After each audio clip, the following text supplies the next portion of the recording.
My husband leaned over my coffin, kissed my forehead, and told a church full of people that I had been the love of his life. I was still alive. I could hear every word, every fake sob. Every careful pause he took so the mourners would believe his grief was real. I could smell the lilies pressed against my chest and the waxy perfume the funeral home had rubbed into my skin. I could feel the satin lining beneath my fingers. But I could not move them. My body was locked inside itself, heavy and useless, like someone had poured wet concrete into my veins and waited for it to harden. Then the lid came down. The first sound was the soft click of the latch. The second was my husband whispering, "Goodbye, Claire." The third was dirt hitting the top of the coffin. That sound changed something in me forever. 3 days before that, I was still pretending my marriage could survive if I just stayed quiet enough. Our house sat in Westport, Connecticut, on a street where every lawn was cut like a golf course and every window looked warm from the outside. White siding, black shutters, hydrangeas along the front walk, a kitchen island big enough to feed 20 people whenever invited over anymore. It was the kind of house people drove past and thought, they must be happy. People are easily fooled by good landscaping. My husband, Edward Whitmore, was the kind of man who knew exactly how to stand in a room. He never slouched. He never raised his voice in public. He wore tailored navy suits and spoke with the calm authority of someone who had made other people's money grow for 20 years. At charity dinners, women called him charming. Men asked him for investment advice. Pastors shook his hand with both of theirs. At home, he treated me like a mistake he was too proud to admit. I had been a trauma nurse before I married him. I loved the controlled chaos of the ER, the way everything mattered, the way every second had a purpose. Edward loved that about me at first. He said I was strong. He said I made him feel safe. Then, after we married, my strength became inconvenient. "You don't need to work 12-hour shifts anymore," he told me 2 years into our marriage. "I make more than enough. Stay home. Rest. Let me take care of you." That sounded like love when I was tired. It sounded like a cage only after the door shut. By the time I understood what he had done, my license had lapsed, my friends had stopped calling, and every account in the house required his approval. He never hit me. That was the detail people always needed to hear before they believed a woman had been abused. No bruises, no broken bones, no police reports. Edward did not need fists. He used silence. Money. Shame. Polite corrections in front of other people.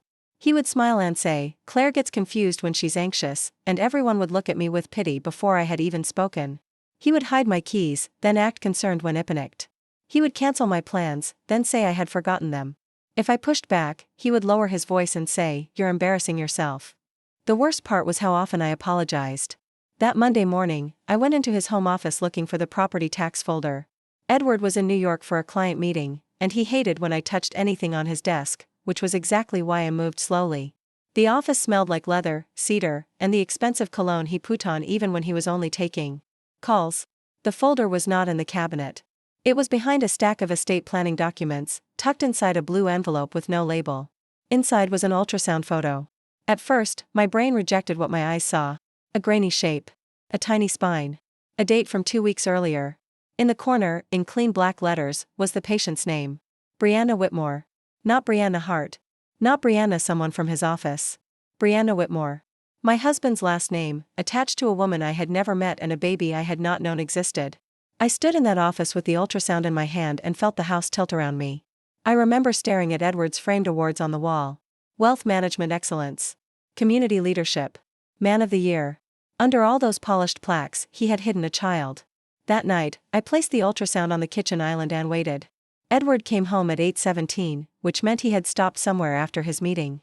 He heard the garage door, the soft beep of his car locking, the pause before he entered like he was putting on the version of himself he wore inside the house. He walked in carrying a garment bag and a bottle of wine. "Still awake?" he asked. I pointed to the ultrasound. For 1 second, and only one, the mask slipped. His eyes went flat. Then Hesmald. "What is this?" "That's what I'm asking you." He set the wine down gently, too gently. "Where did you find it?" "In your office." His smile thinned. "You went through my private files?" "Who is Brianna Whitmore?" "A client." "Your clients use your last name now?" He gave a small laugh, the kind he used when he wanted me to feel ridiculous. "Claire, you're rereading something wrong. Her name is Brianna Hart Whitmore. Hyphenated. I told you about her husband's trust." "No, you didn't." "I did. You don't listen when you're upset." He reached for the ultrasound. I pulled it back. "Is she pregnant with your baby?" The silence after that question was not empty. It was crowded with every dinner he had missed, every phone call he had taken outside, every time he had looked at me with disgust for wanting a child after my miscarriage. Edward stepped closer. Give me the photo. No, his hand closed around my wrist. Not hard enough to bruise. Hard enough to remind me he could. Claire, he said softly, do not make me manage one of your episodes tonight. That was what he called my grief. My anger. My memory. My instinct episodes. I let him take the ultrasound because my wrist hurt and because my body had learned obedience faster than my mind could unlearn it. He slipped the photo into his briefcase. Then he opened the wine. I'm not fighting with you, he said. I've had a long day. I watched him pour 2 glasses and thought about how many years I had accepted his version of reality just because he said it calmly. Not that night. When Edward went upstairs to shower, I took his spare car key from the mudroom drawer, slipped out through the side door, and waited in my old Honda down the block. My hands were shaking so badly I had to grip the steering wheel with both palms. When his black Mercedes pulled out of the driveway 32 minutes later, I followed from 4 cars behind. He drove into the city, crossed into Manhattan, and stopped outside a private restaurant on the Upper East Side where men like Edward took women they wanted to impress but not be seen with by ordinary people. Brianna arrived 11 minutes later. She was young. Maybe 29. Glossy auburn hair, cream coat, high heels, one hand resting on her belly. She looked beautiful in the careless way women look when they have not yet learned how expensive beauty can become. Edward met her at the door. He kissed her mouth. Then he knelt right there under the restaurant awning, and placed both hands on her stomach like Hugh was praying to it. I did not get out of the car. I did not scream. I did not throw the scene he wanted to later use against me. I sat in the dark and watched my husband love another woman's pregnancy with the tenderness he had buried the day I lost ours. After the miscarriage 4 years earlier, Edward had stood in my hospital room and said, maybe this is for the best. You're fragile enough already. It should have left him that day. But grief makes a woman easy to rearrange. When he came home near midnight, I was in bed with my back to the door. He smelled like winter air and another woman's perfume. The next morning, he brought me white roses. Edward never brought flowers unless he wanted to cover a stain. I've been unfair to you, he said, standing in the doorway of the breakfast nook like a husband in a commercial. We need time away. I looked up from my coffee. Away? Just us. No distractions. I rented a cabin in Vermont for the weekend. Fireplace, lake view, quiet. We can talk. The old Claire would have cried from relief. The new Claire, the one who had watched him touch Brianna's belly, asked, why? His expression softened in a way that might have convinced anyone else. Because I don't want to lose you. It was such a perfect lie that I almost admired the craftsmanship. I agreed because I needed time. It needed proof. I needed to understand whether he planned to leave me, ruin me, or both. I thought he was walking into a confrontation. I did not know I was walking into my own funeral. The cabin was 4 hours north, tucked between pine trees and a frozen lake that looked black under the March sky. It had exposed beams, a stone fireplace, and windows that reflected our faces back at us after sunset. Edward carried the bags in, lit a fire, and opened a bottle of Pinot Noir like we were celebrating an anniversary instead of standing in the wreckage of a marriage. He cooked dinner himself. Steak, roasted carrots, potatoes with rosemary. Edward hated cooking. He said kitchens were for people who lacked ambition. That should have scared me more. He poured wine into 2 glasses and handed me one. To starting over, he said. I looked at the glass. You first. He laughed. Still suspicious? Yes. For a moment, something ugly moved across his face. Then he lifted his own glass and drank. I watched his throat move. Only then did I sip mine. It tasted bitter beneath the wine. Chemical. Wrong. I set it down. What did you put in this? Edward looked at my glass, then at me. Don't start. My tongue felt thick. A cold wave moved from my chest to my fingers. I tried to stand. But my legs folded under me and I hit the edge of the table hard enough to knock over the candles. Edward did not rush to help. He just watched. That was the moment I understood. Not the ultrasound. Not the kiss outside the restaurant. Not the cabin, that stillness. He had been waiting to see if it worked. Edward, I tried to say, but his name came out wet and broken. He crouched in front of me. You should have let me handle this cleanly. My cheek was pressed against the hardwood floor. I could see the firelight moving over his shoes. He took my phone from my back pocket. You were always going to make things difficult, he said. You were going to hire lawyers. Humiliate me. Drag Brianna into court. You can't just let people be happy, can you? I tried to move my hand. Nothing, you stole my life, I wanted to say. Only my eyes moved. Edward brushed a strand of hair away from my face. For what it's worth, Claire, I did love you once. Then he made a call. It's done, he said. Get up here with the paperwork. I floated in and out after that. I remember headlights in the driveway. A man's voice. Dr. Alan Pierce, Edward's golf friend, who had once sat at our Thanksgiving table and told me I had nurse eyes, whatever that meant. I remember his fingers on my neck, not searching for a pulse so much as pretending not to find one. She's not dead, he whispered. Edward's voice came from somewhere Abavim. She will be. Jesus, Edward. You said the drug would mimic cardiac arrest. For a window. Not forever. Then sign the certificate before the window closes. A long pause. Then paper sliding on wood. Dr. Pierce said, sudden cardiac event. History of anxiety medication. No autopsy requested by spouse. Edward replied, good. I tried to scream until something inside me tore. My mouth did not open. My chest barely moved. My own body had become the perfect witness and the perfect prison. The next time I surfaced, I was in our house. Not alive to anyone else. Just present. They had dressed me in a pale blue silk dress Edward once said made me look almost elegant. Someone had painted my lips pink. My hands were folded over my stomach, and white lilies lay between them. I could hear soft organ music. People whispering. Chairs creaking. A woman crying into a tissue. Edward gave a eulogy. He spoke about my kindness. My laugh. My delicate spirit. He said my heart had always been too tender for this world. I lay 12 feet away in a coffin and listened to the man who murdered me turn my life into a compliment. At one point, he leaned over me. His breath touched my cheek. You should have stayed out of my office, he whispered so softly only I could hear. Then louder, for everyone, he said, you were my whole world. He kissed my forehead. I prayed my eyes would open. They did not. At the cemetery, the air smelled like rain and fresh cut grass. I knew because the lid was open for a few minutes before they lowered it. I heard an older man clearing his throat nearby. I heard someone's umbrella snap shut. I heard Edward accept condolences in that low, noble voice people loved. Then the coffin descended. I had never been afraid of death when I worked in the ER. Death was terrible, but it was honest. It came into rooms and changed the temperature. It did not pretend. Being buried alive by someone who said he loved you is different. It makes you understand that hell can have excellent manners. The dirt came down in waves. Thud. Thud. Thud. The sounds grew muffled. The air grew thin. The chemical paralysis loosened in cruel little increments. First my lips tingled. Then my toes, then one finger twitched against satin. Hope can hurt when it arrives too late. I clawed at the lid. My fingernails bent backward. Pain flashed through me so bright I almost welcomed it because pain meant I was still connected to my body. I searched blindly and found the small silver pin in my hair, the one my mother had worn on her wedding day. They had placed it above my ear as if I were a doll. I dug the pin into the seam of the coffin. The wood did not give. I scraped until the pin snapped. My lungs burned. My throat made a sound that was not a scream because there was no air left to shape it. Dirt shifted somewhere above me.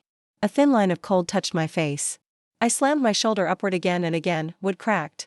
Soil poured through the gap, filling my mouth, my nose, my eyes. I dug because there was nothing else to do. I dug like a woman who had already died once and refused to make it convenient for her killer. When my hand broke through the surface, it no longer felt like my hand. It was blood, mud, bone, and panic. I could not call for help. I could only reach. For a few terrible seconds, nothing happened. Then a flashlight swept across the cemetery and froze on my fingers. A man's voice shouted, "Holy God." And hands grabbed mine before the earth could take me back. The man who pulled me from my grave was named Samuel Boone, though everyone at Willow Creek Cemetery called him Mr. Sam. He was 74, widowed, and built like an old fence post that had survived every storm by refusing to fall in the expected direction. His knees were bad, his back was worse, and he carried peppermints in his shirt pocket because his late wife had always done the same. He told me later that he had stayed late because a raccoon kept knocking over flowers near the mausoleum. He was walking the eastern row with his flashlight when he saw the ground moving. I thought I was seeing the devil, he said. Then I saw your hand and figured the devil wouldn't be asking for help that politely. I do not remember much of being pulled out. I remember choking on dirt. I remember cold grass under my cheek. I remember Mr. Sam wrapping me in his jacket and saying, over and over, "Breathe, baby. Just breathe." When I could finally speak, my voice sounded like gravel. My husband. Mr. Sam bent close. What about him? He did this. His face changed. Not shock. Not disbelief. Something harder. Then we call the police. No, he stared at me. You just crawled out of a grave. I know. That's generally when people call the police. I tried to sit up and nearly fainted. He caught me. No police yet, it whispered. He knows police. Doctors. Lawyers. He'll say I'm crazy. Mr. Sam looked toward the cemetery gate, where the road curved into darkness. What do you need? That question almost broke me. For years, everyone had asked what Edward needed from quiet, loyalty, forgiveness, a pretty smile at dinners. No one had asked what I needed and meant it. My friend, I said. Maggie Cole. In New Haven. Edward doesn't know her. Maggie had been my roommate in nursing school. She was loud, practical, divorced, and impossible to intimidate. Edward hated her from the first time she told him. You talk like a man who proofreads his own compliments. After the wedding, he slowly pushed her out of my life. Missed calls became awkward apologies. Visits became bad timing. Eventually, loving me from a distance became the only way she could stay. Mr. Sam drove me there in his cemetery truck with the heater blasting and my body wrapped in a tarp that smelled like gasoline and wet leaves. I lay across the bench seat, shaking so violently my teeth clicked together. Maggie opened her front door at 2:13 in the morning wearing sweatpants, one sock, and a t-shirt that said I'm silently correcting your charting. When she saw me, the color left her face. Claire? I tried to say her name. Only a sob came out. Maggie caught me before my knees hit the porch. She did not ask if I was sure. She did not ask what I had done to make him angry. She did not say Edward seemed like such a nice man. She looked at Mr. Sam, looked at the dirt in my hair, the blood under my nails, the silk burial dress torn at the shoulder, and said, "Get her inside." I slept for almost 19 hours. When I woke, my hands were bandaged, my throat was raw, and there was an M4 taped to my arm. Maggie sat beside the bed with a baseball bat across her lap and a laptop open on the nightstand. You are not dead, she said. I blinked at her. I know it sounds obvious, but I figured you might need to hear it. I cried then. Not pretty crying. Not soft movie tears. I cried like something feral had finally found a safe place to collapse. Maggie climbed onto the bed and held me carefully, avoiding my ribs. What happened? I told her everything. The ultrasound. The restaurant. The cabin. The wine. Dr. Pierce. The coffin. Edward's kiss. The dirt. By the time I finished, Maggie's face had gone still in the way ER nurses go still when a patient is bleeding out and there is no time for panic. Okay, she said, we do this right. I want to go to the police. No, you don't. I stared at her. You said, I said we do this right. Edward has money, reputation, and a doctor willing to sign your death certificate.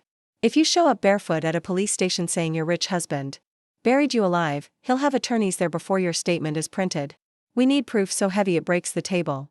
Mr. Sam, sitting in the corner with a mug of coffee he had not touched, nodded. I can testify, he said. You will, Maggie replied. But not yet. For the next 2 weeks, I disappeared. Maggie told her neighbors I was her cousin recovering from surgery. She cut my hair to my shoulders and dyed it dark brown. She borrowed clothes from her sister. She found a therapist willing to see me under another name and a retired physician who documented my injuries privately: torn nails, bruised ribs, chemical irritation in my throat, hypoxia symptoms, trauma consistent with premature burial. Those words looked unreal on paper. Premature burial. As if I had arrived early to my own death. Meanwhile, Edward performed grief for the public. Maggie showed me the articles because I asked her to, then regretted asking. Edward had given a statement to a local paper about losing my beloved wife unexpectedly. He created a scholarship in my name at the hospital where I used to work, using money he had not yet stolen but intended to. He posted a black and white photo from our wedding in social media with the caption, "Some loves do not end." I threw Maggie's phone across the room. The phone survived. My denial did not. Then came the first twist I did not see coming. Edward filed a life insurance claim for $10 million. I had never signed a policy for $10 million. Maggie's friend, a forensic accountant named Naomi Price, dug into it. Naomi was 5 feet tall, wore red glasses, and had the energy of a woman who could audit Satan and find missing receipts. She found the policy had been created 8 months earlier. My signature was on it. It looked perfect. Too perfect. Naomi leaned over the printout and said, "This is not a sloppy forgery. This is professional." Edward had not just planned to kill me after the ultrasound. He had been building my death for months. He had forged medical complaints into my records. Palpitations. Anxiety attacks, dizziness. A supposed family history of sudden cardiac events. Dr. Pierce had added notes that made my death look inevitable. But Naomi found something else. A second policy. Not for me. For Brianna. Edward had taken out a policy on Brianna too, only smaller, $3 million, listing himself as beneficiary through Ashel Company tied to a business trust. I stared at the document until the numbers blurred. He was going to kill her too, I whispered. Naomi tapped the page. Maybe not now. Maybe after the baby. Maybe if she became inconvenient. Maggie swore under her breath. I should have felt triumph. Proof that Edward was not a romantic fool chasing a new family, but a predator clearing obstacles. Instead, I felt sick. Because Brianna was carrying a child. Because I knew what it felt like to trust Edward from inside a dream he built for you. And because I hated her. Both things were true. I hated her for wearing his last name on an ultrasound. I hated her for taking the tenderness I had begged for after my miscarriage. I hated her for smiling under that restaurant awning while my marriage died in a parked car across the street. But I did not want her buried. That was the first time revenge became more complicated than rage. The second twist came from my mother's sister, Aunt Ruth, who had died 6 years earlier and left me what Edward always called sentimental scraps. A few boxes. Some jewelry. A little money in a trust he said was too small to matter. Edward had been wrong. Aunt Ruth had distrusted him from the first Thanksgiving he corrected the way I cut pie. Before she died, she had placed a large part of her estate in a private trust in my maiden name, Claire Donovan, protected from any spouse. I knew there was money, but I did not know how much because grief and marriage had made me careless with my own life.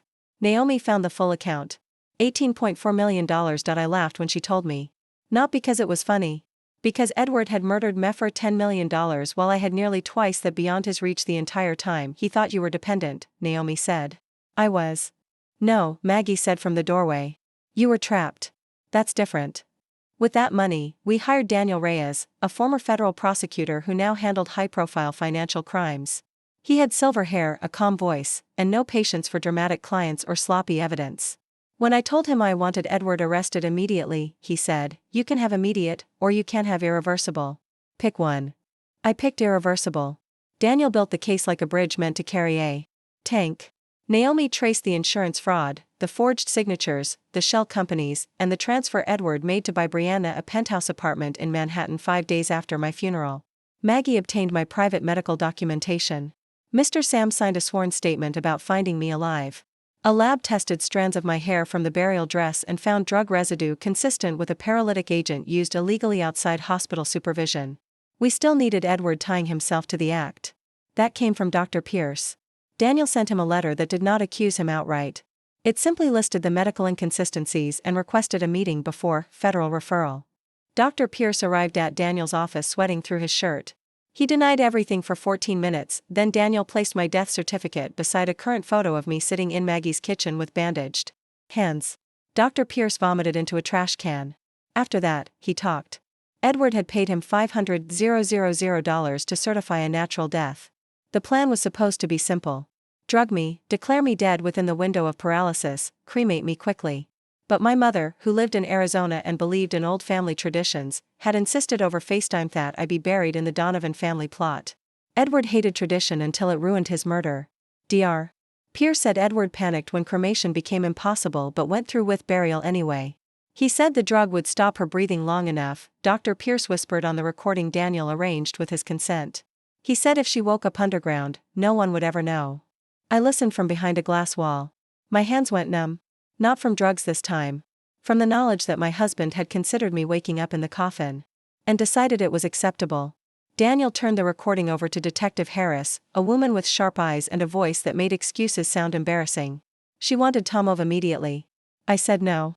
Everyone stared at me. I was sitting in Daniel's conference room, wearing one of Maggie's sweaters, my new dark hair tucked behind my ears. He's getting married, I said. Daniel's jaw tightened. Claire. Brianna needs to know before she marries him. The police can inform her. No. He has made every room believe him for years. He made my death a stage. I want the stage back. Maggie studied me carefully. You want to walk in? I nodded.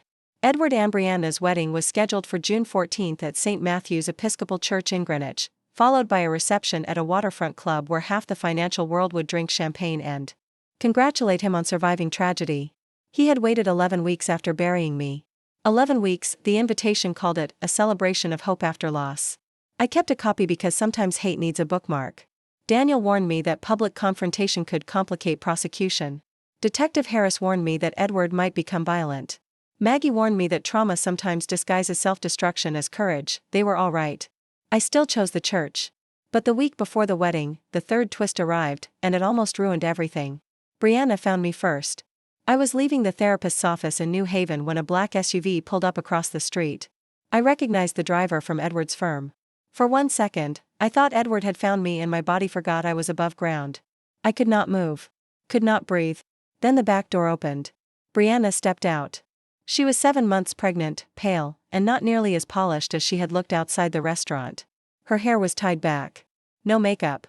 Her hands shook around her purse. "Claire," she said. I looked for a weapon. A camera. Edward. There was only her. "You need to leave," I said. "I know what he did." The words landed between us like broken glass. "You know nothing." "I know he killed you." My mouth went dry. Brianna looked over her shoulder, terrified. "I thought you were dead until 2 days ago."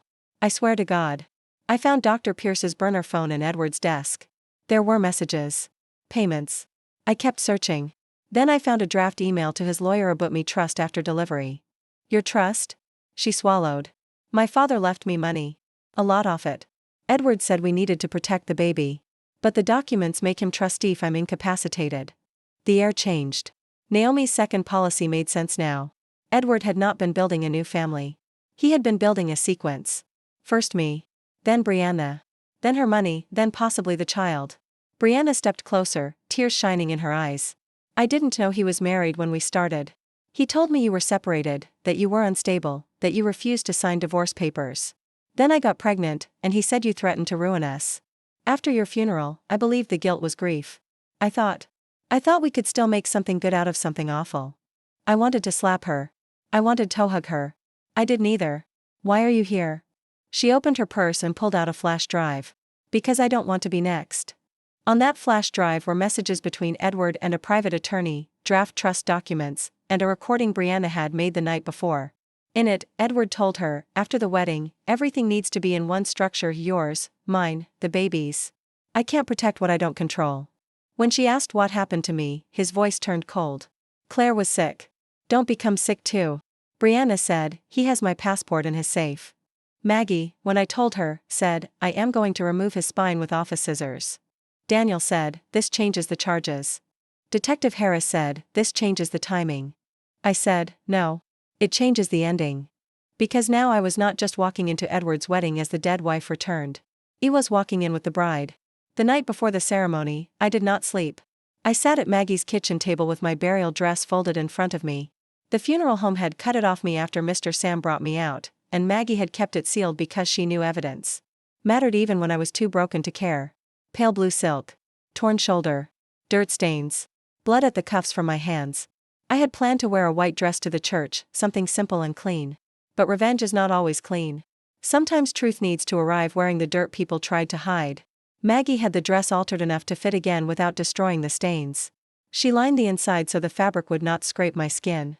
She cried while doing it and pretended she was only frustrated with the zipper. At 6:00 the next morning, she helped me dress. The woman in the mirror looked like a ghost who had gotten tired of haunting quietly. Dark hair. Thin face. Bandaged fingers hidden beneath lace gloves. Blue silk marked by earth. My mother's broken hairpin fixed at my shoulder like a medal. Maggie stood behind me. "Last chance to change your mind." I looked at myself until the shaking stopped. "He buried the wrong woman," I said. At St. Matthew's, the bells were ringing.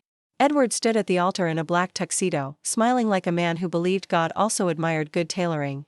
And outside the closed church doors, Brianna stood beside me in her wedding dress, one hand on her stomach, the other wrapped around the flash drive that would help destroy him. I waited for the priest to ask the question. It is funny what the body remembers. The smell of polished wood. The rustle of programs. The low cough of a man in the back pew trying not to disturb the ceremony. The faint sweetness of roses arranged along the aisle. I had heard those sounds from inside a coffin once. Now I heard them standing upright. The priest looked over the church and said, "If anyone can show just cause why these two should not be joined in marriage, let them speak now." Maggie opened the doors. Every head turned. At first, people did not understand what they were seeing. That was my favorite part, though I am not proud of it. The human mind does not make room easily for the dead walking into a wedding in their burial dress. Someone gasped. Someone else said, "Oh my God." A woman screamed. Edward turned last, irritated before he was afraid. Like he expected a florist mistake or a late guest. Then he saw me. His face emptied, not paled. Not twisted. Emptied. The groom disappeared, and for one naked second everyone saw the man under him. I stepped into the aisle. "Hello, Edward." The ring slipped from his hand and hit the stone floor with a sound so small it somehow reached every corner of the church. His mother stood from the front pew. Claire? I had not seen Linda Whitmore since the funeral, when she dabbed her eyes and told people I had always been a complicated girl. Now she stared at me like I had crawled out of one of the Bible stories she quoted when judging other women. Edward took one step back. This is not real. I smiled, and the movement hurt my cracked lip. You said that about a lot of things. The church erupted in whispers. Phones rose. A groomsman cursed under his breath. Edward's business partner, James Ellery, stood frozen with his mouth open. Edward recovered faster than I hoped. That was the thing about men like him. Even miracles became PR problems. This woman is unstable, he said loudly. I don't know what kind of sick performance this is, but my wife passed away in March. Your wife is standing in front of you. My wife was buried. Yes, I said. I remember. The silence cracked. I walked slowly because my legs were shaking and because I wanted every person in that church to see what he had done. The dirt stains on the dress. The torn silk. The lace gloves covering the nails I had broken underground. Edward pointed at me. She's an imposter. I stopped 10 feet from him. Then you won't mind if I mention the last thing you whispered over my coffin. His jaw clenched. You said, you should have stayed out of my office. The priest lowered his prayer book. Linda sat down hard. Edward's eyes darted toward the side exit. Detective Harris stepped into view from the last pew. Not yet, I thought. Brianna was still outside. It turned toward the open doors. Come in. A second wave of shock moved through the church when Brianna appeared in her wedding dress. Edward looked at her like she had betrayed him. Which was interesting, considering betrayal was the only language he spoke fluently. Brianna, he said, warning in every syllable. She walked past the first row, pale but steady. I'm not marrying you. His smile came back, thin and dangerous. You're emotional. Think about the baby. I am. She stood beside me. That image did what all the evidence had not yet done. The dead wife and the pregnant bride, shoulder toss held her. Both refusing to be managed. I set a folder on the altar. This is the life insurance policy Edward forged in my name 8 months before he drugged me. Maggie moved down the aisle with a portable speaker. This is the medical record Dr. Pierce falsified to make my death look natural. Daniel Reyes stepped from the second pew and handed copies to Detective Harris. This is the lab report showing paralytic residue in my hair and clothing. Naomi stood near the front with a tablet. These are wire transfers from Edward Whitmore's shell company to Dr. Alan Pierce totaling $500,000. Edward laughed. It was a bad laugh. Too high. Too quick. You people are insane. Brianna lifted the flash drive. And these are the trust documents he prepared for me after the wedding, the ones that give him control if I'm incapacitated. Edward's face changed again. Not fear this time. Rage. You stupid little girl, he said. The whole church heard it. That was when Maggie pressed play. Dr. Pierce's voice filled the room, shaky and small. Edward paid me to sign the certificate. Then Edward's voice followed, clear as a blade. If she wakes up underground, no one will ever know. A sound moved through the church that I will never forget. Not a gasp. Not a scream. Something lower. The sound of a room full of people realizing they had clapped for a monster. Edward lunged toward the speaker. Detective Harris moved faster. Edward Whitmore, you're under arrest. 2 officers stepped from the side aisle. Edward jerked away. No. No, this is privileged material. This is fabricated. Detective Harris took his wrist. You have the right to remain silent. He looked at his guests, searching for someone powerful enough to save him. His eyes landed on James Ellery. James, call Warren. Tell him I need counsel now. James did not move. Then Linda stood up again. For one wild second, I thought she might defend him. Instead, she reached into her purse and pulled out a small envelope. I found this after Claire's funeral, she said, voice trembling. In Edward's study. I thought it was grief. I thought he was confused. She handed it to Detective Harris. Edward went white. That was the 4th twist. Inside the envelope was my original wedding ring, the one Edward had claimed the funeral home lost. Wrapped around it was a handwritten note in his blocky script. Cremation would have been cleaner. Linda looked at her son like she had never seen him before. You told me she wanted burial. Edward stopped fighting. Only for a moment, then he turned on me with such hatred that even the officers tightened their grip. You think this makes you strong? He spat. You were nothing before me. You lived in me house, spent my money, wore my name. You're a corpse with good timing. The old Claire would have shattered. The woman in the burial dress stepped closer. No, Edward. I was a nurse before you. I was a daughter before you. I was a person before you. And when you buried me, I became the one thing you never planned for. His eyes burned. What's that? Evidence. Maggie laughed once, sharp and delighted. The officers pulled him down the aisle. People leaned away as he passed. The same people who had praised his strength after my funeral now looked at him like his skin had peeled back. At the doors, Het twisted around. This isn't over. I looked at Brianna, at Maggie, at Mr. Sam standing quietly near the back in his best brown suit, at Daniel, at Naomi, at Detective Harris. At the church full of phones recording the death of Edward Whitmore's reputation. Yes, I said. It is. But it wasn't. Not really. Public revenge feels clean only in stories told by people who stop at the arrest. Mine did not stop there. The trial began 7 months later and lasted 5 weeks. By then, the video from the church had been viewed millions of times. News anchors called me the wife who returned from the grave. Strangers sent flowers until I had to ask people to stop because the smell made me vomit. True crime podcasts argued about whether I should have gone to the police sooner. Men online insisted there had to be more to the story. There is always a certain kind of man who sees a woman survive and immediately searches for her flaw. Edward's defense was exactly what I expected. I was unstable. I was jealous. I had staged my disappearance. I had manipulated Brianna. I had bribed Dr. Pierce. I had crawled into my own grave, apparently, for attention. His attorney said this with a straight face. Then the prosecution showed the jury photographs of my hands after Mr. Sam pulled me out. They played Dr. Pierce's confession. They walked Naomi through every forged signature and wire transfer. They introduced the burial dress in a sealed evidence box. When the dress came out, I had to close my eyes. Maggie held my hand under the table. Brianna testified on day 9. She was 8 months pregnant then, wearing a simple black dress and no jewelry. Edward refused to look at her until the prosecutor played the recording of him saying, "Don't become sick too." Brianna's voice shook when she said, "That was when I understood Claire had not been his tragedy. She had been his warning." The courtroom went silent. Linda testified after her. That surprised everyone, including Edward. She admitted she had spent years explaining away his cruelty because she liked the life his success gave the family.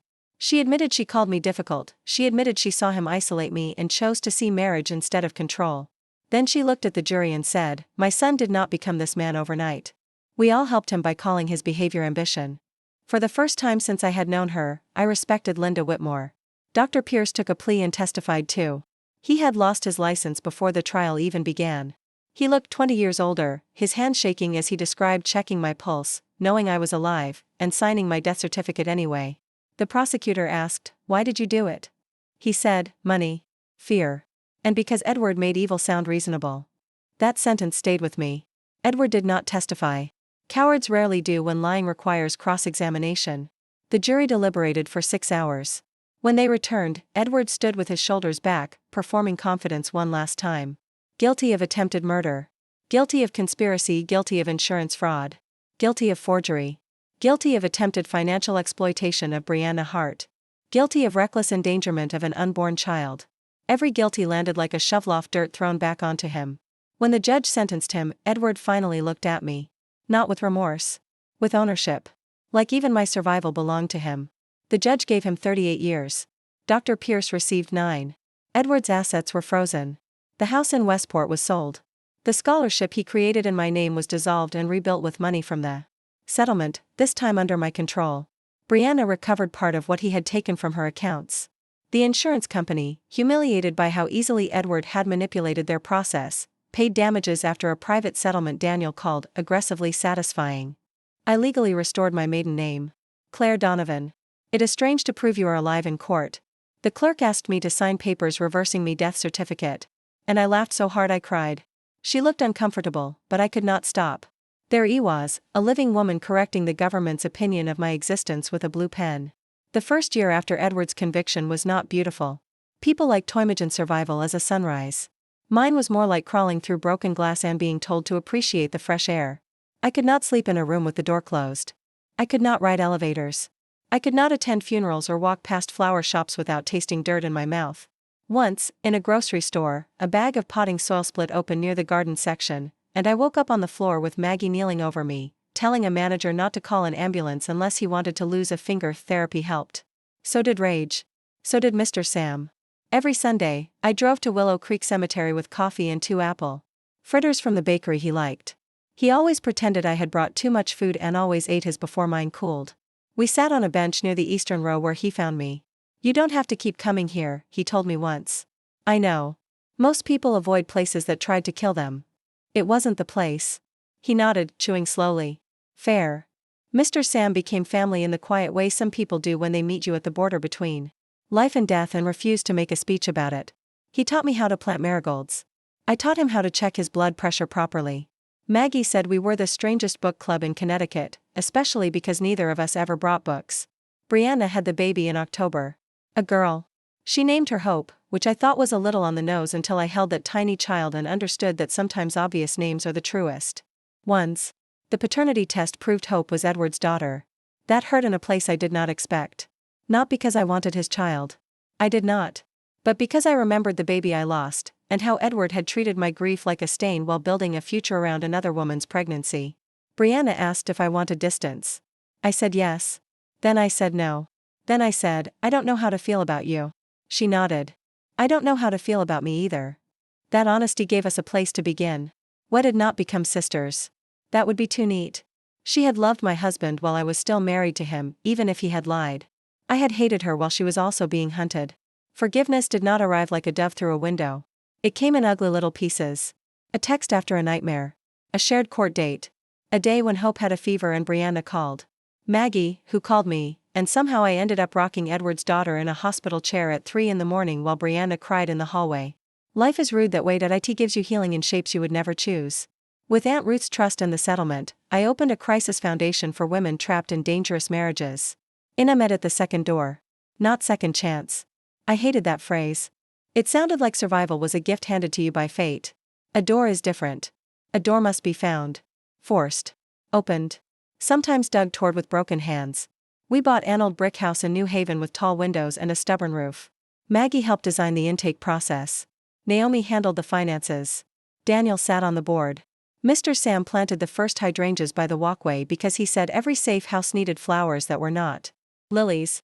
I agreed. No lilies. The first woman arrived 3 days before Christmas with 2 children, 1 duffel bag, and a split lip she kept trying to explain as clumsiness. I recognized the apology in her shoulders. I recognized the way she asked permission to toss it down. I made her tea. She looked around the room, at the yellow walls, the blankets folded on the couch, the locked front gate, the security camera outside. Ish allowed to come here? She asked. No, what if he says I'm crazy?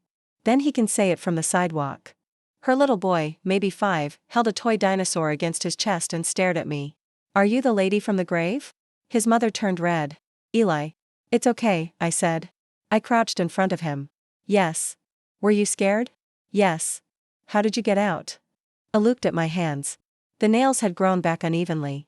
They always would. I kept reaching until someone saw me. He considered that. Then he handed me the dinosaur. For if you get scared again. I kept it on my desk. 2 years passed. Edward appealed 2 times and lost twice. He wrote me 14 letters from prison. I read the first line of the first one, saw the words, after all we meant to each other, and burned the entire stack in Maggie's fire pit without opening the rest. Brianna moved to Vermont with Hope and became a paralegal, because trauma had apparently made all of us interested in evidence. Linda Whitmore sent money every year to the second door and never asked to put her name on anything. Dr. Pierce's wife divorced him and sent me a note that said, I should have asked more questions. I did not answer, but I kept it. Not all apologies require response to be real. As for me, I returned to nursing. Not the ER. Not yet. Maybe not ever. I specialized in trauma recovery and patient advocacy. I sat with women whose husbands answered every question for them. I watched for the flinch when a phone buzzed. I learned how to say, you are allowed to speak for yourself, in a voice gentle enough not to scare them and firm enough to matter. Some nights, I still woke up in the coffin. In the dream, Edward's kiss was cold on my forehead. And dirt fell like rain. I would wake gasping, clawing at sheets, convinced the room had no air. On those nights, I turned on every light and sat by the window until dawn. Maggie told me healing was not becoming the person I was before. That person was gone, healing was learning the new one. I did not like the new one at first. She was suspicious. She checked locks 3 times. She hated white flowers. She did not trust compliments from men in expensive suits. She cried when children sang in church because the echo sounded too much like my funeral. But she was also honest. She did not apologize for taking up space. She knew the difference between peace and silence. On the 3rd anniversary of the day I crawled out, I went back to Willow Creek alone. Mr. Sam had died the winter before, peacefully, in his sleep. Which I considered the only acceptable way for death to behave around him. We buried him near the eastern row, close enough to the place he found me that I could visit both markers without moving the car. My false grave was still there, though the stone had been replaced. My name was gone. In its place, I had asked for a small brass plaque set flat into the grass. Here lies the lie that failed. Maggie thought it was dramatic. I told her dramatic had kept me alive. I brought 2 apple fritters, coffee, and the toy dinosaur from my desk. I sat between Mr. Sam's grave and the patch of earth that had once held me. The cemetery was quiet except for wind moving through the trees. I touched the ground. For the first time, I did not tremble. I thought about Edward in prison, growing older inside walls he could not charm. I thought about Dr. Pierce, who sold his oath for money and learned too late that paperwork can become a confession. I thought about Brianna rocking Hope to sleep in Vermont. I thought about Aunt Ruth, who had protected me before I knew I needed protection.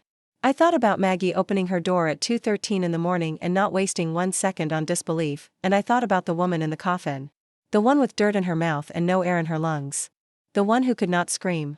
For a long time, I had treated her like someone I needed to escape. A weak version of me. A victim. A buried thing. But sitting there, with the sun warming the grass, I finally understood. She was the strongest part of me. She had no plan. No lawyer. No money in her hands. No voice. No proof. No guarantee that anyone would ever find her. Still, she reached. Everything I have now began with that hand breaking through. The dirt. Before I left, I placed the dinosaur on Mr. Sam's headstone and laughed because he would have hated being fussed over and secretly loved it. Then I walked to the car. My phone buzzed. A message from Brianna. Hope lost her first tooth. She says the tooth fairy needs a background check. I smiled. For years, Edward had convinced me that life after him would be empty. He said I was too fragile for the world, too emotional for truth, too dependent to survive. He was wrong about many things. But he was especially wrong about that. My husband thought he could bury me and start over with another woman. Head hot the world would remember me through his tears, his speeches, his version of love. He thought dirt could hold down a truth if he threw enough of it fast enough. He forgot something every gardener knows. Some things grow better after being buried. I did not come back from the grave to haunt him. I came back to name him. I came back to stop him. I came back to open doors for women who had been told every exit was locked. And every morning, when I wake up above ground, I breathe once for the woman he was, once for the woman who clawed her way out, and once for the woman still reaching somewhere in the dark, waiting for someone to see her hand.